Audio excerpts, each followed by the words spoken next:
Hello everyone. इस video ਦੇ ਵਿੱਚ ਆਪਾਂ ਕਰਾਂਗੇ next 4 ਥਿਓਰਮਸ 5th 6th 7th and 8th ਥਿਓਰਮਸ ਦੇ ਐਗਜ਼ਾਮਪਲਸ। ਸੋ ਮੈਂ ਐਗਜ਼ਾਮਪਲਸ ਦੋ ਐਗਜ਼ਾਮਪਲਸ ਲਈਆਂ ਹਰ ਇੱਕ ਥਿਓਰਮ ਦੇ ਉੱਤੇ। ਸੋ ਹੁਣ ਆਪਾਂ let gets started. 5th theorem ਕੀ ਕਹਿੰਦੀ ਹੈ, अगर y is equal to u upon v होवे तो ਉਹਦੀ differentiation as we know v differentiation of u minus u differentiation of v upon v square. So ਆਪਾਂ ਇੱਕ एग्जांपल लेके ਇਹਦੀ डिफरेंशिएशन करते हैं कि किवें किवें ਹੁੰਦੀ है। नैक्सट फस्ट एग्जांपल है if y is equal to 3x plus 4 upon 4x plus 5 find dy by dx। First of all ਅਸੀਂ ਉੱਪਰ ਵਾਲੀ इक्वेशन नंबर 1 मान ਲਾਂਗੇ। दैन ਆਪਾਂ differentiate equation 1 with respect to x ਇਹਦੇ ਵਿੱਚ ਅਸੀਂ u ਕਿਹਦੇ ਬਰਾਬਰ ਹੈ 3x प्लस 4, v ਕਿਹਦੇ ਬਰਾਬਰ ਹੈ 4x प्लस 5, c ਕਿਹਦੇ ਬਰਾਬਰ ਹੈ 4 and 5। ਇੱਥੇ मैं c ਦੀ ਵੈਲਿਊ ਤਾਂ ਲਈ ਕਿਉਂਕਿ ਇੱਥੇ ਹੋਰ डिफरेंट ਥਿਓਰਮਸ ਯੂਜ਼ ਹੋਣੀ ਹੈ। सो उत्थे अपन लोड पेगी सी की भी। सो होर भी लाइक कि पहलियां 4 थ्योरम्स भी यूज़ हो सकदियां इहदे विच। सो उहदे लई ये सारियां वैल्यूज़ लिखदे हैं ताकि अपन ईजी हो जाए डिफरेंशिएशन करनी। Now we start differentiation dy by dx is equal to ਆਪਾਂ y ਦੀ वैल्यू पुट कर ਦਾਂਗੇ जिथे साडा y है। नैक्सट ਅਸੀਂ ਉਹੀ same that is u that is v कहता डिफरेंशिएशन क्या कहती है v differentiation of u minus ध्यान रखना इतने माइनस लगना है आ क्या है साडा u differentiation of v upon v square. तो ये डिफरेंशिएशन देखते हैं वी नो ਅਸੀਂ एज इट लिखांगे और डिफरेंशिएशन ਦਾ ਇਹਦੇ ਤੇ ਅਪਲਾਈ ਕਰਾਂਗੇ ਤੇ ਨੈਕਸਟ ਵਾਲੇ ਤੇ ਅਪਲਾਈ ਕਰਾਂਗੇ। ਹੁਣ ਇੱਥੇ ਧਿਆਨ ਰੱਖਣਾ 4 ਹੈ ਸਾਡਾ ਕਾਂਸਟੈਂਟ ਹੈ, 5 ਵੀ ਕਿਆ ਹੈ ਸਾਡਾ ਕਾਂਸਟੈਂਟ ਹੈ। So now let's get started 4x + 5 d और 3x by dx plus d4 by dx minus और 3x + 4 ਨੂੰ एज इट इज लिखांगे ਤੇ ਆ डिफरेंशिएशन ਦਾ ਸਾਈਨ ਹੈ ਅਲੱਗ-ਅਲੱਗ ਵਾਲੇ ਤੇ ਅਪਲਾਈ ਕਰ ਦਾਂਗੇ। हो गया तुसी देख सकते हो। नैक्सट हो गया होगा 3 साडा कांस्टेंट इनू एज इट इज़ लिखांगे आ वाला पॉइंट एज इट इज़ रहूगा। हुण देख आ 3 कांस्टेंट है सी यू वाली इत्थे यूज़ होगी थ्योरम, इत्थे क्या होगी सी वाली। सो सी क्या क्या हुंदा इहदे विच क्या हुंदा सी यू वाली थ्योरम दे विच सी बाहर आ जांदा है ते यू दी डिफरेंशिएशन हो जांदी है ते एज वी नो सी दी डिफरेंशिएशन क्या है 0 के बराबर है। वो असीं अगे लिखना है इवें सेम होगा इत्थे भी सी यू आ क्या है साडा सी है जो साडा सी बाहर आ जाऊगा यू अंदर रहूगा and that is a c upon क्या है वी स्क्वायर ਨੂੰ ਅਸੀਂ एज इट इज़ लिखांगे। ਤੁਸੀਂ ਇਹਨੂੰ ਓਪਨ ਆਊਟ ਵੀ ਕਰ ਸਕਦੇ ਹੋ, नहीं करना ਤਾਂ भी ठीक है। a² + b² ਜਾਂ ਇੱਥੇ ਮਾਈਨਸ ਵੀ ਹੋ ਸਕਦਾ, ਇਹਦਾ ਕੋਈ ਚੱਕਰ ਨਹੀਂ ਹੈਗਾ। ਸੋ ਤੁਸੀਂ ਫਾਰਮੂਲਾ ਖੋਲ ਵੀ ਸਕਦੇ ਹੋ, नहीं भी खोलना ਤਾਂ भी इनफ है। 4x + 5 as it is लिखांगे। ਇਹਦਾ डिफरेंशिएशन क्या हो चुकी है u x ਨਾਲ x ਕੱਟ ਜਾਏਗਾ 1 हो जाएगी प्लस u c ਦੀ डिफरेंशिएशन क्या 0 ਹੁੰਦੀ ਆ माइनस 3x + 4 x dx ਨਾਲ dx ਕੱਟ ਜਾਏਗਾ 1 प्लस c ਦੀ डिफरेंशिएशन क्या है 0 है अपॉन 4x + 5 होल स्क्वायर आ जाएगा साडा। दैन नैक्सट है 3 4x + 5 माइनस आ वाला 3 असीं इत्थे लिखांगे ते आ वाला 4 असीं इत्थे लिख दांगे। ठीक है, मल्टीप्लाई कर दांगे इनू इत्थे मल्टीप्लाई किया ते इत्थे मल्टीप्लाई किया। सिमिलरली इनू इत्थे मल्टीप्लाई किया इत्थे मल्टीप्लाई किया फिर असीं आ वाला माइनस का साइन अंदर ले जाएंगे। 12x + 15 minus 12x + 16 upon 4x + 5 whole square आ जाएगा। 12x वाला माइनस असीं अंदर ले जाएंगे, ये भी माइनस हो चुका तो आ भी माइनस हो चुका। तुसीं देख सकते हैं इत्थे प्लस है इत्थे माइनस है। 12x ਨਾਲ 12x कट जाएगा 15 - 16 क्या आ जाएगा -1 upon 4x + 5 whole square that is a v square. आप इन्हू एज इट इज़ भी लिख सकते हो, तुसीं ओपन आउट करना चाहते हो ओपन आउट भी कर सकते हो and that is the answer of this question. I think समझ आ गई होगी थानू ये थ्योरम, बहुत वधिया तरीके नाल एक बारी देख लो। ना एक और थ्योरम लेने नैक्सट थ्योरम एग्जाम्पल सॉरी।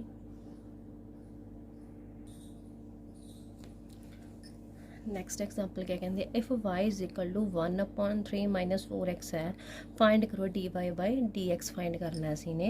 तो असी किवें करांगे given y is equal to 1 upon 3 minus 4x that is equation number 1। ਉਹੀ ਇੱਥੇ ਤੁਸੀਂ ਪਹਿਲਾ ਸਟੈਪ क्या करियो u v एंड c ਦੀਆਂ ਵੈਲਿਊਜ਼ ਜੋ ਤੁਹਾਨੂੰ ਦਿੱਤੀਆਂ ਹੋਈਆਂ ਇਸ ਐਗਜ਼ਾਮਪਲਸ ਦੇ ਵਿੱਚ ਕੋਈ ਵੀ ਸਮ ਹੋ ਸਕਦਾ, ਜ਼ਰੂਰੀ ਨਹੀਂ ਕਿ ਇਹੀ ਹੋਣ। ਤਾਂ ਤੁਸੀਂ ਲਿਖ ਲੈਣੇ ਆ u ਉੱਪਰ ਵਾਲਾ ਹੁੰਦਾ ਤੇ v ਕਿਆ ਹੁੰਦਾ ਨੀਚੇ ਵਾਲਾ ਹੁੰਦਾ, c ਕਿਆ ਹੁੰਦੇ ਜਿਹੜੇ ਕਾਂਸਟੈਂਟ ਵੈਲਿਊਜ਼ ਹੁੰਦੀਆਂ। u ਕਿਤੇ बराबर 1 के बराबर एंड v कि बराबर है that is the u that is the v। ठीक है। सी किहदे बराबर है 1 3 एंड 4 इस कॉन्सटेंट्स वैल्यूज़ भी हैगियां साडियां इस एग्जाम्पल दे विचों। नाओ आपां इक्वेशन 1 मान लिया उन्होंने। नाओ एक differentiate equation 1 with respect to x ਉਹੀ ਅਸੀਂ y ਦੀ वैल्यू पुट करांगे। साडी थ्योरम क्या कहती है v u and v upon v square. ठीक है जी। सिमिलरली अप्लाई करांगे आ वाली वैल्यू तो एज इट इज़ रहूगी। जोड़ा 1 है साडा सानू पता है दैट इज़ एक होर क्या है सी भी है। ठीक है जी। यू भी तो हैगी सी भी है तो सी की डिफरेंस इतने फस्ट थ्योरम में यूज़ होगी। ठीक है जी। इतने तो सी की क्या होगी डिफरेंशिएशन 0 के बराबर होगी माइनस सिमिलरली 1 असीं एज इट इज़ लिखांगे। हुण डिफरेंशिएशन का साइन अलग अलग तो अप्लाई कर देंगे। इतने किहड़ी सी वाली थ्योरम यूज़ हो रही है एंड सी क्यों first and second theorem use हो रही ने। 3 - 4x as it is C की डिफरेंशिएशन क्या होंगी 0 होंगी आ -1। इतने भी क्या 3 है साडा क्या कॉन्सटेंट है यदी भी डिफरेंशिएशन क्या हो जाएगी 0 हो जाएगी। इतने क्या सी है जोड़ा सी आ बाहर ले जाएंगे यू की डिफरेंशिएशन करना dx/dx dx ना dx कट जाएगा अपॉन क्या 3 - 4x whole square that is a v square.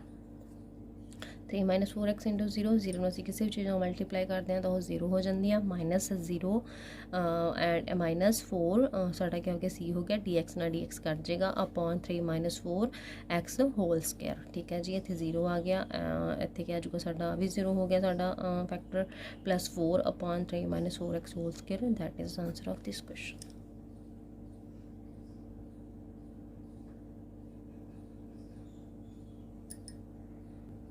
Next है साढ़े थ्योरम नंबर 6 तो 2 एग्जाम्पल्स लवांगे तो मैं अप्लाई करना दसूँगी थानू तुसी किवें अप्लाई कर सकते हो। If y is equal to x power n है तो वो डिफरेंशिएशन क्या होंगी है n x ਉਹਦੀ n ਦੀ ਇੱਕ ਪਾਵਰ क्या x ਦੀ ਇੱਕ ਪਾਵਰ क्या हो जाती है घट जाती है ਜਿਹੜਾ n है वो अगे आ जाता है। ਇੱਥੇ n क्या रियल नंबर होगा कोई भी 1 2 3 4 कोई न्यूमेरिकल वैल्यू होएगी। ठीक है जी। कोई भी हो सकता है जरूरी नहीं हैगा। नैक्सट आप एग्जाम्पल्स लैने उस थ्योरम से।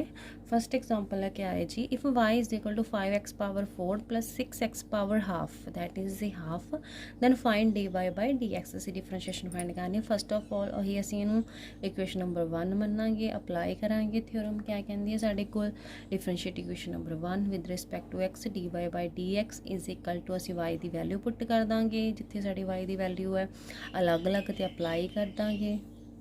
जो अप्लाई करांगे देखते हैं क्या होंगे जी वही x पावर 4 है जो 5 है कॉन्सटेंट है सी वैल्यूज़ है वो असीं आउटसाइड डिफरेंशिएशन कर देंगे x पावर 4 तो x पावर हाफ रह जाएगी साडे कोल।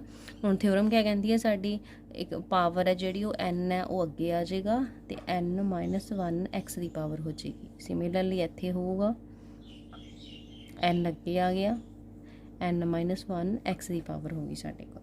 ठीक है जी।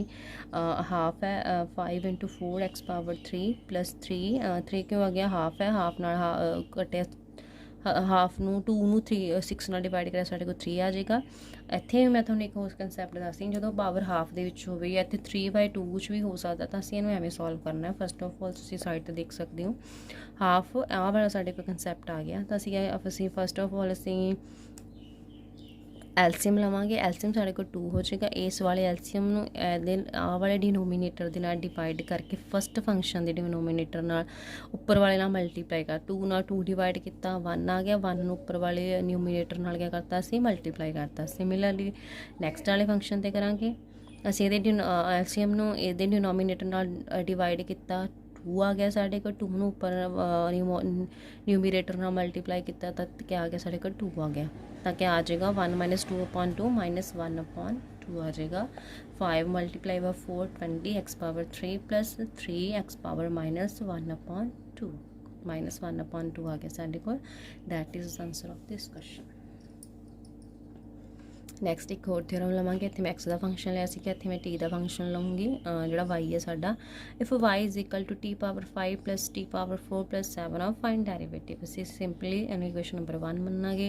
Differentiate equation 1 with respect to t इत्थे ध्यान रखना इत्थे एक्स नहीं करना जिहड़ा भी साडा वाई जिस चीज़ का फंक्शन होगा वो विद रिस्पैक्ट टू ही असीं इहदी डिफरेंशिएशन फाइंड करनी है। तो क्या करांगे dy/dt वाई की वैल्यू पुट करांगे वही आपां थ्योरम अप्लाई करांगे एन अगे आ जाऊगा ये ਇੱਕ ਪਾਵਰ ਐਨ ਜੋ ਵੀ ਫੰਕਸ਼ਨ ਹੋਊਗਾ ਐਕਸ ਹੋਊਗਾ ਇੱਥੇ ਐਨ ਹੋਊਗਾ ਵਾਈ ਹੋਊਗਾ ਕੁਛ ਵੀ ਟੀ ਹੋਊਗਾ ਉਹਦੀ ਇੱਕ ਪਾਵਰ ਘਟ ਜਾਏਗੀ। ਠੀਕ ਹੈ ਜੀ, ਅਲੱਗ-ਅਲੱਗ ਤੇ ਅਸੀਂ ਅਪਲਾਈ ਕੀਤੀ ਡਿਫਰੈਂਸ਼ੀਏਸ਼ਨ ਦਾ ਫਾਰਮੂਲਾ, ਤਾਂ ਕਿ ਆ ਜਾਓ 5 T power 5 -1 plus 4 T power 4 -1 तो कॉन्स्टेंट की डिफरेंशिएशन क्या होगी साड़ी 0 होगी।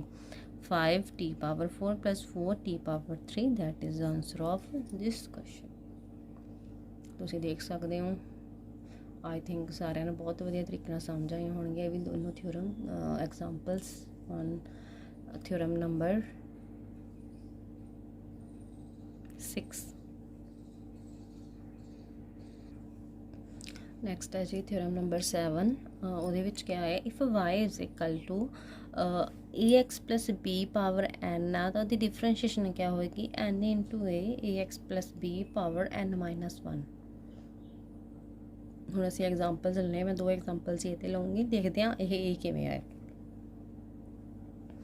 फस्ट एग्जाम्पल है इफ 3x प्लस 4 पावर 6 बराबर है बाई दे तो फाइंड करो D Y by D X. हूँ इतने ध्यान रखना ए कि बराबर है इधर कंपेयर कर लेना ए कि बराबर 3 के बराबर है तुम देख सकते हो, बी कि बराबर है 4 के बराबर है, एन कि बराबर है 6 के बराबर है। हम असं डिफरेंशिएशन फाइंड करना है। फस्ट ऑफ ऑल उपर वाली इक्वेशन नंबर 1 मनोगे differentiate equation 1 with respect to x D Y by D x Y की वैल्यू पुट करांगे। तो हम वाई की वैल्यू पुट करते हैं, देखते हैं की होंगे।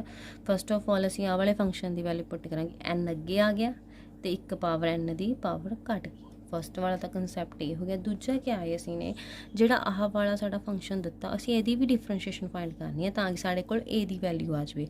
सिमिलरली एक कंसैप्ट कर रहे हैं इस वाले ओनली इस फंक्शन की कोई पावर कुछ नहीं असी लेना हैगा, इस फंक्शन की असी डिफरेंशिएशन करांगे। तो नैक्सट क्या होगा साढ़े को सिमिलरली असी लिख देंगे 6 3x प्लस 4 पावर 5 हो गया 6 - 1 5 अलग अलग तो अप्लाई करांगे। जो तो अप्लाई करांगे तो की आ जाएगा that is a c u and that is the c आ गया बाहर आ गया, इनू सिमिलरली लिख लो सी बाहर आ गया। यू की डिफरेंशिएशन फाइंड करती, सानू पता है यू की सी की डिफरेंशिएशन क्या होंगी है 0 होंगी है। एज इट इज़ लिखांगे 6 3x plus 4 power 5 into 3 d x ना डी एक्स कट गया दैट इज़ 1 3 इंटू 1 आ प्लस 0 साडा 0 ही होंगे कुछ भी हो जाए। हुण क्या देख सकते हो तुसीं एन ए की बराबर है 3 के बराबर है, साढ़े कोल भी इत्थे क्या आ गया 3 के बराबर ही आ गया into 3x plus 4 power 5 6 into 3 क्या होंगे 18 3x plus 4 power 5 that is the answer of this question. I hope सारे बहुत वधिया तरीके नाल समझ आया होगा ये वाले थ्योरम एग्जाम्पल भी। नैक्सट है जी एग्जाम्पल थोड़ा ध्यान ना समझो कि ये क्या दिता है सानू if Y is equal to root A X plus B इनू कहांगे असी under root then find derivative of this. हुण इत्थे एक्स है D Y by D X ही फाइंड करांगे। फस्ट ऑफ ऑल इत्थे क्या जो रूट दिता वा होवे किसी भी फंक्शन के उत्ते तो वह मतलब क्या होंगे वो पावर हाफ है तो उत्थे असी अबव थ्योरम अप्लाई करांगे भावें रूट दे विच दिता होया। ये अंडरस्टूड है साडी गल, असी इहनूं किहदे बराबर ले लिया पावर हाफ है तो असी उपर वाली ये थ्योरम अप्लाई करांगे। आओ आपां देखदे हां। नैक्सट है differentiate equation 1 with respect to x D Y by D x Y की वैल्यू पुट कर देंगे असी। ਇਹਦਾ क्या ਇਹਦਾ मतलब क्या हो गया हाफ हो गया। फस्ट ऑफ ऑल असी वही that is N into N minus 1 आ जाएगा। दैन डिफरेंशिएशन असी किहदी करांगे आ वाले फंक्शन की नाल मल्टीप्लाई दे विच करके डिफरेंशिएशन कर देंगे इस वाले फंक्शन की। उस तो बाद क्या हो जाएगा सिमिलरली आ वाला तुसीं आई थिंक पहला आप कर चुके हैं पहले क्या एग्जाम्पल दे विच एलसीएम लवांगे। एलसीएम 2 आ गया 1 - 2 आ गया तो अगे क्या आ जाएगा -1/2 आ जाएगी इसकी जी पावर होएगी। हुण इत्थे असीं अलग अलग अप्लाई करती डिफरेंशिएशन ए भी वही सी यू एंड यू सी बाहर आ गया यू की डिफरेंशिएशन एज वी नो सी की डिफरेंशिएशन क्या होंगी है 0 के बराबर होंगी है। लिखता असी ने हाफ ए एक्स प्लस बी इंटू -1/2 तुसीं देख सकते हो मैं किवें किया पिछे भी आप कर चुके हैं पिछले थ्योरम के एग्जाम्पल्स के इंटू डी एक्स ना डी एक्स करके 0 आ गई साड़ी बी कॉन्सटेंट है साढ़े को डिफरेंशिएशन 0 आ गई तो साढ़े को बच गए डी एक्स ना डी एक्स कट गया दैट इज़ द 1 साढ़े को बच के गया ए आ गया साढ़े को। ठीक है जी तुसीं देख सकते हो ए की बराबर है ए दे ही बराबर है इत्थे सिमिलरली साढ़े को ही वैल्यू आ गई that is the N that is the E. ax plus b into n minus 1 n minus 1 ਅਸੀਂ ਸੋਲਵ ਕਰਕੇ ਕਿਆ ਲਿਖਤਾ -1/2 that is the answer of this question। ਤੁਸੀਂ ਇਹਨੂੰ